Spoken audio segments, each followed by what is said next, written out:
If you thought this mess was almost over, it's only just begun. As the president took off for Delaware and a long weekend, we learned that a number of planes full of American citizens, green card holders, and Afghan refugees are being blocked from takeoff by the Taliban at Maz Airport in northern Afghanistan.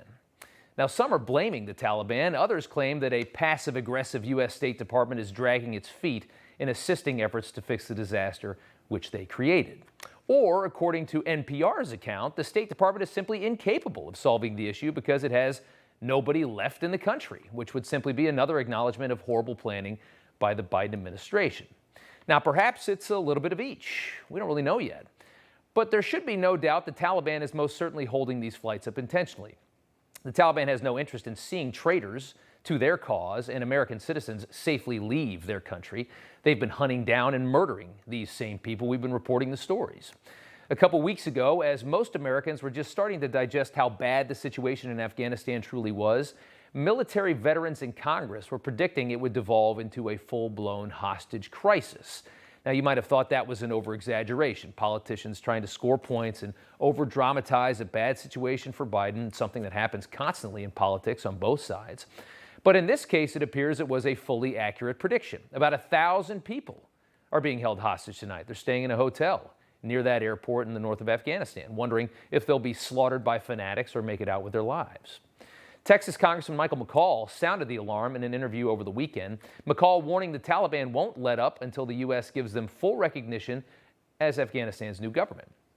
And that's just what the Taliban wants in return for these people. Imagine what they'll demand next when they locate more Americans who want to get out. What a disaster this has become.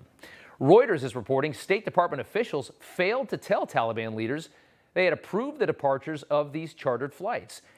They say their hands are tied, a spokesperson telling the Washington Free Beacon. Given these constraints, we also do not have a reliable means to confirm the basic details of charter flights, including who may be organizing them, the number of U.S. citizens and other priority groups on board, the accuracy of the rest of the manifest, and where they plan to land, among many other issues. So at this point, could you have any less confidence in your State Department or in Antony Blinken? I think you have more confidence in AAA. Today, our State Department said they helped 4 Americans leave Afghanistan through a land route. But tonight, on our air, Congressman Markwayne Mullin said that those 4 Americans were freed thanks to the work of his group and not the State Department at all. Take a listen. For these 4 Americans that got out, the team that I was working with, we've been working 2 weeks to get them out. And then the State Department comes out and takes credit for this. And then you've seen Secretary Blinken go out and say that the Taliban, they negotiated with the Taliban and they were helpful. That is absolutely a flat-out, bold-faced lie. Then to see that the State Department goes out and takes this credit for it, it is a flat-out disgraceful lie for them to do that. I mean, did you really think that Tony Blinken did this? I mean, did you really think? Of course not. In an interview, a pregnant California woman from California who's trapped in Afghanistan with her husband, who is an Afghan national, says the Taliban is hunting Americans. She describes what happened when she tried to evacuate Kabul. I think to myself, like, am I going to make it home? Am I going to end up living here? Am I going to end up dying here? I got gun pointed to my head. Our troops were literally at the gate, just waiting for us to continue walking. And they had blocked us. And there was a time where, like, I went past them and I started walking as fast as I can. And they started shooting right by my leg and told me to come back or they would shoot me.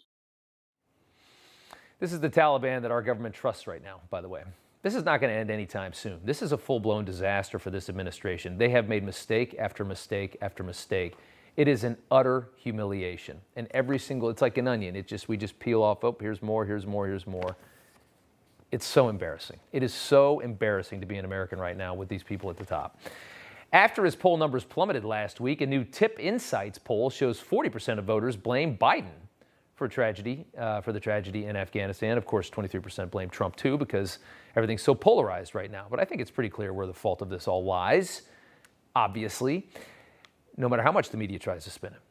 Today, Biden made an unscheduled trip to an electrical workers union. The president did not address the current situation in Afghanistan today, didn't even put out a statement, just palm pressed and acted like nothing's going on. Virginia Congressman Rob Whitman blasting him on our air this morning for that. He should be back at the White House making this top priority. Here's the Taliban trying to shake down the United States.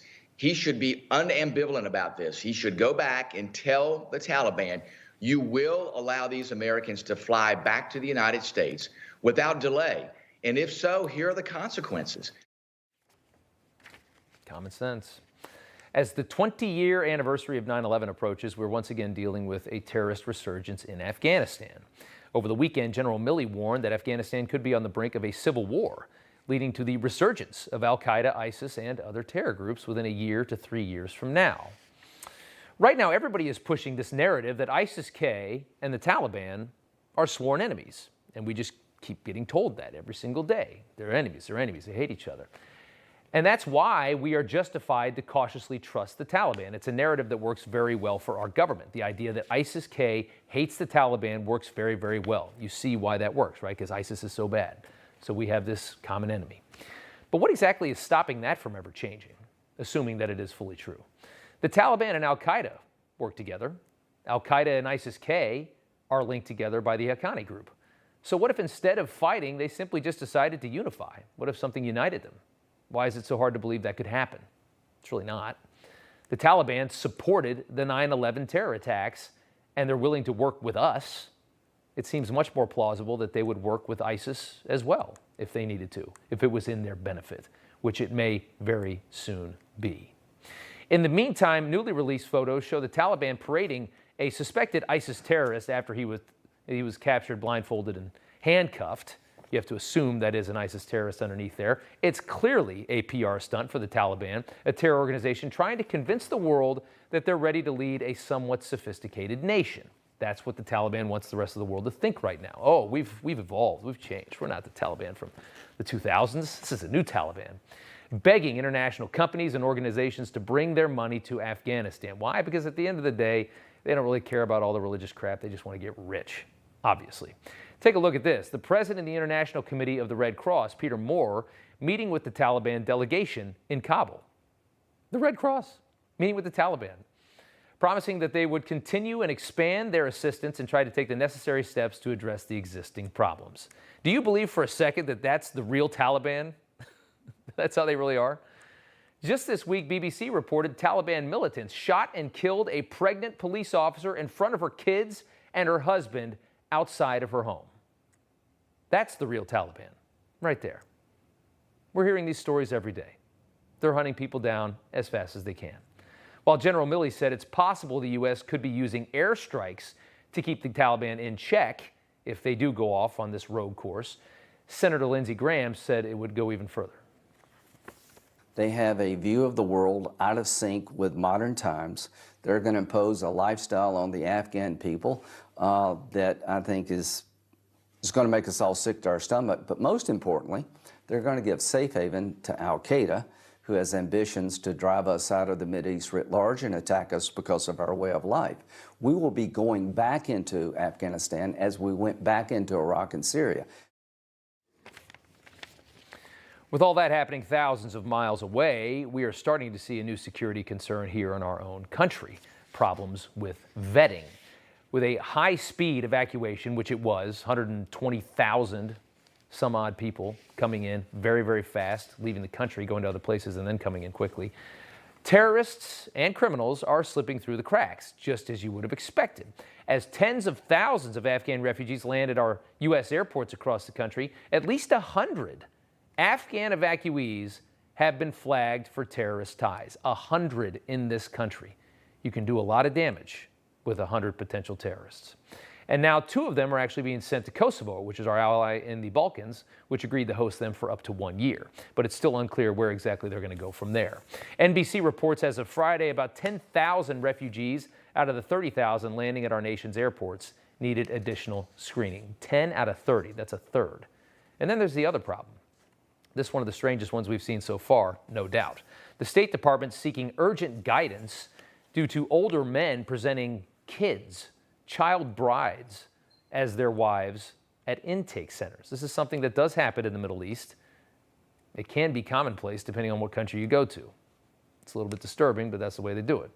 In a document obtained by the Associated Press, Afghan girls at a transit site in Abu Dhabi have alleged they've been raped by older men they were forced to marry in order to escape Afghanistan. It'll be very interesting to see how they deal with this, obviously. And today, Secretary of State Antony Blinken arrived in Qatar, which is our mediator in this mess, frankly. Aid and domestic flights have resumed at Kabul airport, with international flights returning soon, allegedly, they say. And that's where it stands right now. And we've got Tony Blinken there on the ground, probably wasting more of our time. Hey, I'm Rob Finnerty. Thanks for watching. If you enjoyed this video, please join the conversation in the comments below. Don't forget to subscribe, too.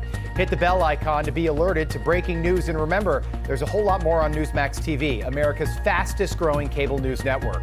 Newsmax TV, we're real news for real people.